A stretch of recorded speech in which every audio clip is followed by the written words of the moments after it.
어느 분이 서로 사랑하고 선을 행하며 조화를 이루는 것이 깨달음을 얻는 길인지 물으셨는데, 깨달음 자체를 얻는 데 도움이 되겠지만 이 가르침의 근본 목적은 기본적으로 윤회 시스템 안에서 깨달음을 얻기 전에 순환되는 윤회 시스템 안에서 원죄를 상쇄시킬 수 있는 방법입니다.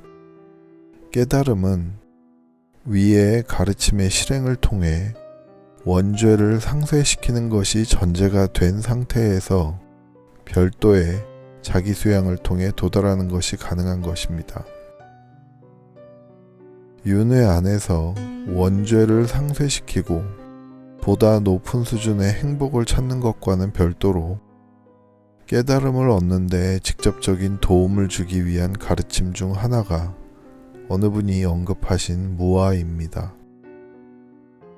그리스도의 서로 사랑하라와 공자의 서로 다름을 인정하고 조화를 이루어라 또한 윤회 시스템 안에서 구성원이 원죄를 상쇄하고 높은 수준의 행복을 얻을 수 있는 가르침입니다. 이전 영상에서 언급했다시피 그리스도 또한 석가와 마찬가지로 이와는 별도로 깨달음을 얻기 위한 수련 방식을 가르쳤고, 앞서 언급드린 대로 초기 기독교에서는 이를 시행하였습니다. 깨달음조차도 어찌 보면 정해진 미래와 운명에 따라 도달할 수 있는 자아는 이미 한정적으로 정해져 있으며, 이에 도달할 운명이 아닌 이들에게는 신의 가르침 중 윤회의 원죄를 상쇄시키고 윤회 안에서 행복을 찾으며 살아갈 수 있는 가르침이 더 필요한 것입니다. 모든 이가 깨달음을 통해 윤회 시스템을 벗어날 수 없는 것이 정해진 미래이자 운명이라면 윤회 자체를 받아들이고 순응하며 선을 행하는 자세를 가져야 합니다.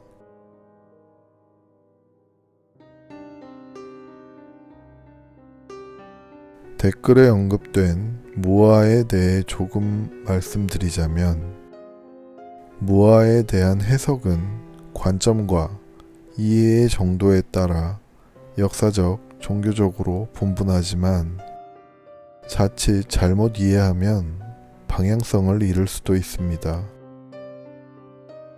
무아가 언급되는 이유는 깨달음은 현 차원에서 우리의 육신이 감지 가능한 영역 안에서 사실이고 현실이라고 믿어지는 것들이 전부가 아니라는 것을 의심하는 자세에서 시작되는 것이기 때문입니다. 현실에서 자아가 느끼고 감지하는 것 이상을 느끼는 능력을 갖기 위해서는 자아가 감지할 수 있는 영역의 한계라고 믿는 것을 스스로 깨야 하고, 이에 이를 수 있는 방법으로 무아를 언급한 것입니다. 혹자들의 주장처럼 무아는 자아 자체를 부정하라는 것이 아니라 자아를 속박하고 있는 육신의 껍데기와 이로 인한 자아 감지 혹은 능력치의 한계를 깨라는 말입니다. 오히려 자칫 자아의 감지 한계가 아닌 자아 자체를 스스로 부정해버리면 극도의 혼란에 빠져 방향성을 잃을 수 있습니다. 아셔야 하는 것은 깨달음을 얻는 이유는 인간의 껍질을 벗고 신이 되기 위함이고, 신은 그 누구보다도 강력하고 명확한 자아를 소유한 존재라는 사실입니다.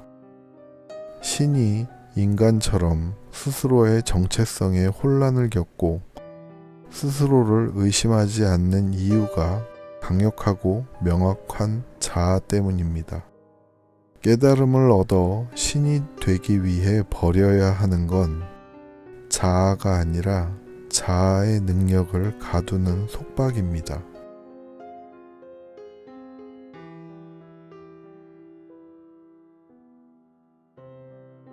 인간에게 신이 전지전능하게 보이는 이유는 신이 감지하는 한계치가 인간의 한계치를 훨씬 뛰어넘기 때문입니다. 깨달음은 다른 것이 아니라 인간이 억제된 능력을 스스로의 힘으로 되찾아 신의 영역으로 뛰어넘기 위한 방법입니다. 이것을 설명할 수 있는 가장 좋은 예시는 아마 현대의학에서 활용하는 최면일 것입니다. 최면은 우리의 정신과 육체에 인위적으로 한계치를 설정할 수 있습니다. 다리나 눈 등 신체 일부 기관의 기능과 활용 한계치를 실제보다 적게 제한할 수가 있습니다. 윤회 안에서의 인간은 이런 제한이 걸려 있는 상태이며 이런 제한을 자각하지도 못하고 스스로 그것이 당연하다고 믿고 이런 믿음을 스스로 깨지 못하는 상황이라고 생각하시면 됩니다. 그리고 그 최면 상태를 깨고 본래의 한계치를 획득하는 것이 깨달음의 본질입니다. 다만 깨달음과 최면의 차이점은 최면은 인간이 감지하는 동일한 차원 안에서 적용되지만 깨달음은 상위 차원으로 넘어가는 방법이라는 차이가 있습니다. 인간에게 깨달음이 어려운 이유는 잃어버린 것이 무엇인지를 스스로 알 수가 없는데 무엇을 찾아야 하는지 여기가 어딘지도 모르는 상태에서 무작정 무언가를 찾아야 하기 때문입니다. 그리고 그것이 앞서 언급한 깨달음을 얻기 위한 방법에서 방향을 잘못 잡으면 영원히 찾을 수 없는 이유이기도 합니다. 깨달음 자체가 목적이 되지 못하고 방법에만 집중하는 자들은 무지로 인해 깨달음의 결과물 앞에 이르른다 해도 눈앞에 있는 그것이 무언지 이해 자체를 못할 수도 있습니다. 현재 인간의 과학 발전으로 우주 너머의 별의 구성 성분까지 알아내지만 바로 옆에 있는 망자의 영혼조차 감지할 방법이 없는 것처럼 깨달음에 이르는 길을 전부 아는 듯하지만 사실은 가장 기초적인 것조차 모르고 있을 수도 있습니다.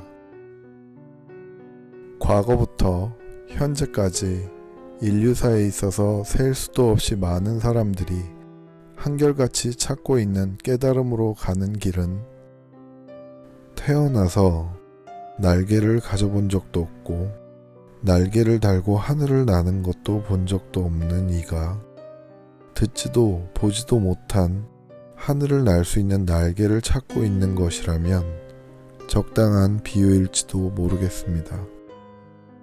이 경우에서 유일하게 상대적으로 깨달음을 얻기 용이한 그룹은 이전 영상에서 언급한 원죄 없이 새로운 세상을 위해 이식된 세 번째 그룹뿐입니다.